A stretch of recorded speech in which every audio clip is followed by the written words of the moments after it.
What's going on, everybody? Welcome back to another edition of the Ad Podcast. We've got James Rowe here, who is the president of OBB BOLDED. Shortly off news of 12 shortlist potentials for the Lions this week. How are things going so far? Yeah, good. And actually, breaking news is we've just heard we've got a couple more. So it's 14 for Sarah V, New Face of Legs with Kevin Durant. That's amazing. 2 for Dick's Sporting Goods with I Show Speed. So yeah, it's been a good start to the week. You know, you always like to go into these things and have a strong start, get some runs on the board, and so far so good. That's awesome. Do you want to tell us a little bit about the work, or maybe some of the stand-up projects that you guys have in the running? Yeah, we've got a couple of things in. So as I said, New Face of Legs with Sarah V and Kevin Durant. That was all about getting African-American males to use body moisturizer, which starts as a very straight brief, and then all of a sudden you realize there's been a meme online of Kevin Durant with ashy ankles in the NBA for 5 years now, and we just really lent into that. So that was a really fun one. As I mentioned, Dick's I Show Speed, we did a show called Speed Goes Pro. That's getting some good shortlists in entertainment. And then 2 other ones, our Super Bowl spot for Kendall Jenner and Fanatic Sportsbook. Let's go. Which was a good fun one again. Yeah. And then our Kimsmas campaign for Skims, which was a live 45-minute shopping experience on TikTok with Kim Kardashian. So lots of different variations there, lots of range. But so far, so good. Yeah, definitely pick up a theme of working with the biggest A-list talent in the business, the Kardashian family, Kevin Durant. What is it that you guys really think about with the insight and which picking a big A-list star like that to work with? I think for us it all comes down to authenticity. We don't want this to be slapping talent in there for any old reason. So with Kevin and Sarah V, only Kevin could anchor that campaign because of the meme, because of the ashy ankles, and so it became a story about this guy who happens to be Kevin Durant. Yeah. Same with Kendall Jenner and they the had Super Bowl. They had an actual use case that made sense for the brand. Exactly. They just happened to be a celebrity. And, exactly. Same with Kendall Jenner and Fanatic Sportsbook. That was playing into the Kardashian curse, this idea that when a Kardashian dates a sports star, they kind of plummet. And so again, all of these stories are really centered around who they are as a person and the stories. And kind of an insight from pop culture and social first. Really. Pop culture insight, and we play into that. So it's not just your typical celeb endorsement campaign. We see hundreds of those every single day, and what we try and do at Bolded and OBB is really cut through that, create work that earns your attention. We're pushing against the traditional media play of spend and interrupt people, and instead create things in culture and people seek out. Pull people in. Exactly. Yeah, that's interesting. Do you guys do anything interesting on the insights piece? How do you identify? Is it just smart strategists looking at social and kind of having their finger on the pulse, or is AI and technology helping surface those insights? Yeah, I think we use technology in all sorts of ways. I would say our best insights are still, they come from a human, or they're identified by a human, even if we're using tools and technology to scour. To surface it. To surface it. Make sure you're looking at every potential option. But I think when you're trying to connect with humans and human beings, the best way to do that is put it through the lens of a human. So our strategists, our creatives are very clued into pop culture and those type of insights, often through social and platforms like Reddit, and we're by the Reddit activation here.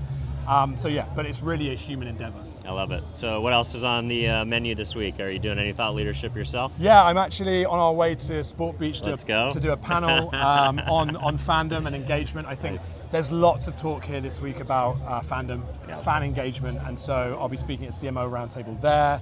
And then throughout the week, we've got podcasts, we've got talks at Sport Beach and Wall Street Journal House. So yeah, it's going to be a jam-packed week, but one we're looking forward to. Nice. Any insights or themes you're going to explore in your talk you want to tease? Yeah, I think, for us, again, I think the piece around fan engagement is understanding how powerful those fan communities can be. So not just thinking about a fan as an individual, which sometimes people do, but actually the communities they're in. I mean, think about the World Cup right now, and seeing those nations show up in various spots around America. You can see how powerful fandom and community is. You've probably seen the Tartan Army taking over Boston, and the Japanese fans picking up their own trash after each game. I think there's real power in understanding not just the individual fan, but the community of fans as well. Culture, yeah. Exactly. I was talking to a guy last night who was telling me about when he went to France for the Olympics, and they literally had their activation at an Irish pub next Yeah. to Moulin Rouge in Paris, and the Prime Minister of Ireland was in the pub, and people who weren't Irish didn't even know. It's Yeah. like that level of connection, like just a guy walking around who's a head of Totally. state with no security detail or anything like that, just a fan there for the moment. Exactly. I think that speaks to the power of fandom, right? It's a real leveler.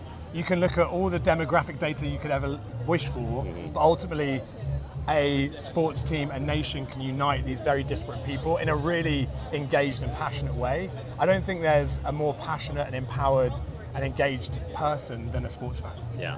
And so exploring that this week with our clients and with our partners, and I think it's true of the work that we've got, and the work that's being successful is tapping into those fan communities as much as we can. Yeah.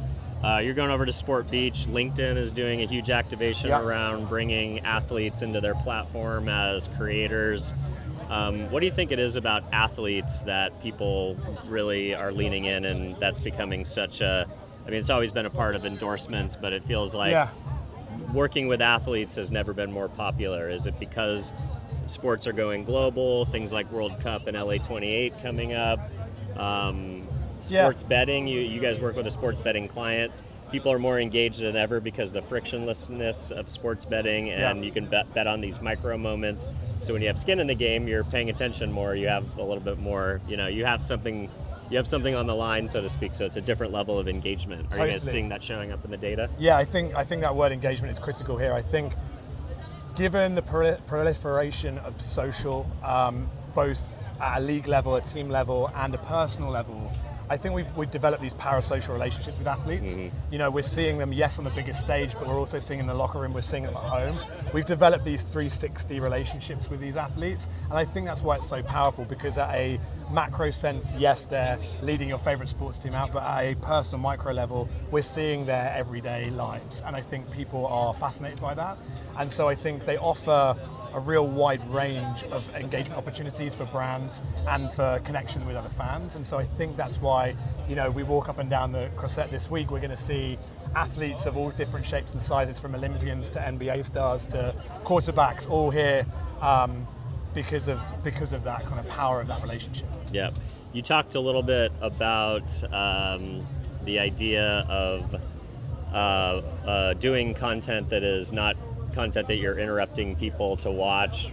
They're trying to watch content and you're basically roadblocking their experience, but you're creating content that's pulling users in. Do you want to talk a little bit about the Dick's work and the idea of long form branded storytelling versus creating ads? Yeah, and I think that's where we were born, right? OBB is an entertainment company at its heart, it's a production company at its heart. And so I think everything we do, we kind of look through an entertainment lens. How are we going to entertain people and, to your point, draw people in so they feel really engaged and they're not clicking away. And specifically with Dick's, the brief there was, really engaging that young Gen Z audience. They're an incredible brand. They, as a youth brand, they have a ton of youth athletes across America, but you're always trying to re-recruit. And so the brief there was, how do we engage that younger Gen Z audience? And rather than just creating a standard campaign using traditional media, which we know Gen Z have less engagement with traditional media plans, we looked at a different perspective. We immediately thought that Speed would be a good fit for the brand and for the brief. Huge, I think he's now over 150 million subscribers. Wow. So thinking about Speed, not just as a personality and who he is and what the message that he can convey, but also Speed as a media channel and a platform. Yeah. That engaged 150 million subscribers, we have access to when we work with Speed. So we co-created Speed Goes Pro with Speed and took it to Emily Silver, the CMO of Dick's. And to her credit, she immediately saw how powerful that could be. I think supported by her leadership team, who all went home to their kids and went, "Have you heard of I Show Speed?" And they all went absolutely nuts. And so I think, we co-create that with Speed. We launched season 1 last year with a range of athletes: Tom Brady, Kevin Durant, some Suni Lee, and we're currently shooting season 2. So I think, we saw great success with that, deep engagement. It was hosted on Speed's YouTube channel, so this wasn't, we didn't pay to put the show anywhere. Build it to put on the Dick's channel. Yeah, this wasn't a traditional streamer. So we saw incredible engagement. Each episode has over 10 million organic views, and over 80% of that is viewing through that full 25 minutes. So just crazy. think about that amount of content and that engagement that you're getting with that lucrative Gen Z audience is pretty impressive. Are you ever thinking about, using a YouTuber and a YouTuber's channel as a way to kind of seed content out there that might make its way to Netflix someday, or Hulu, or on a traditional long-form streamer? Absolutely. We've seen a couple of our formats recently that started on YouTube have garnered interest from the traditional streamers. I think particularly now as you look at some of the bigger platforms like Netflix investing in vertical video on their platform, we're going to see that more and more. Yeah. And certainly a couple of our shows, I can't speak about them right now, are flipping from a organic YouTube model to a premium subscriber model. Awesome. Well, congratulations on all the success this Thanks, week. Dylan. I'll be keeping you in mind as you go down for the final stretch. Yeah. If folks at home want to follow along or connect with you, where would you like to send them? Yeah, you can find us on our Instagram, OBB, at OBB, or my personal one, at JS Rowe, and all the usual socials. All right. Thanks for spending some time with us. Thanks, Dylan. Cheers. Finding the right audience to build a media plan requires hours of research. And optimizing campaigns is time-consuming and a bit of a guessing game. That's why we built technology to do it for you. Strike Social.